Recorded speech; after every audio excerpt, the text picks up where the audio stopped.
Alright, so the first thing you want to do when making a wreath is find an example of one that you like. I went on Pinterest and found one that I really liked, and it was this kind of a wreath form. And I noticed a lot of the things on the wreath were from Hobby Lobby. So this wreath was $4.99, but I had a coupon, so I got it for like $2 and some change. And like I said, the wreath that I found on Pinterest had a lot of stuff on it that I've seen at Hobby Lobby, like these burlap flowers and little burlap roses. So what I like to start off is I clean off my table except for Tay-Tay stuff. Hey, Tay-Tay. And I like to get all my stuff together, and I like to start prepping my materials. So these have kind of long stems on them, and I have a little hand wire cutter tool, and I start cutting them off like right above the tag. I might need to make these a little bit shorter, but maybe not, because I'm going to hot glue them to the wreath. So I've got all my material here. You like my thing? Yeah. Master Lego Builder.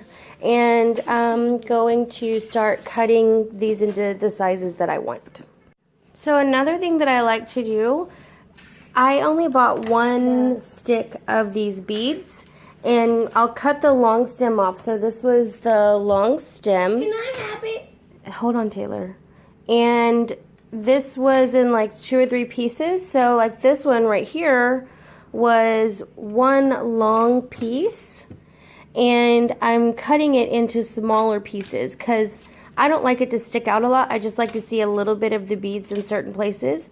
So like I'm going to take this one, this piece right here, and I'm going to cut it in half right here using my wire cutter. And then I'll have 4 pieces, and I might even cut them even smaller. It just depends on when I start getting the wreath together, what it looks like. Okay, so just like the beads that I cut into smaller pieces, and you know, when you start cutting in the middle, if it starts unraveling, you'll have to tape it or glue it because these little pieces will start falling apart. But I also have this floral stem that's got little tiny flowers on it, and it's just one stem. So what I'm going to do is cut each one of these off. So I'll have this bunch, and then I'll have this little bunch, and that way they're not these long pieces like sticking out and, you know, flapping everywhere. It'll just be little pieces that I can have more control over. So these are the pieces that I've cut. I've just got little bunches. Shush. Be careful when you hire a helper because you don't want a hoarder. And little Tay-Tay is a hoarder, and she wants all the scraps.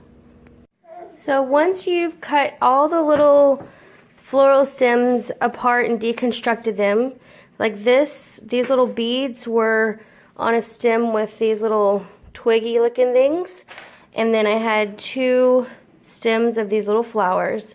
So I've cut everything up into small pieces. What you want to do is, while you're preheating your glue gun, you want to get your wreath form and lay out the design. So you want to get all your stuff and start putting it on the wreath and trying to figure out how you want it to look on the wreath.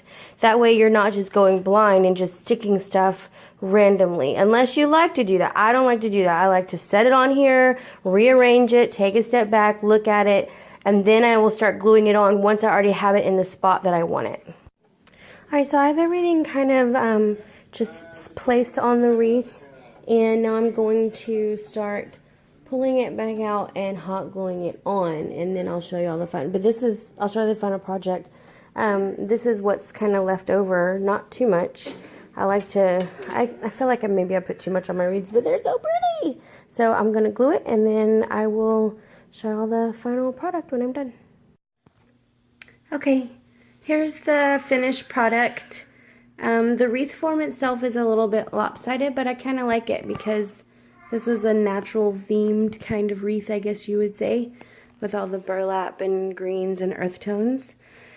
I had to fancy it up though with my little gold beads ball things. At the very end I added these little twirly guys. Anyway, that's it. That was the finished product. I'll see if I can find the picture of the wreath that I saw on Pinterest.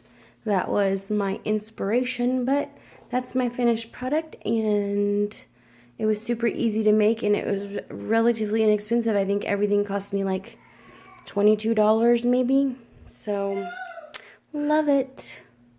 Look at all these little, these are all burlap. I don't remember what these were. I got 2 stems of this, 1 stem of this. These are individual ones, 1 stem of gold beads. This is like the easiest wreath I've ever done, seriously. Hope you guys like it.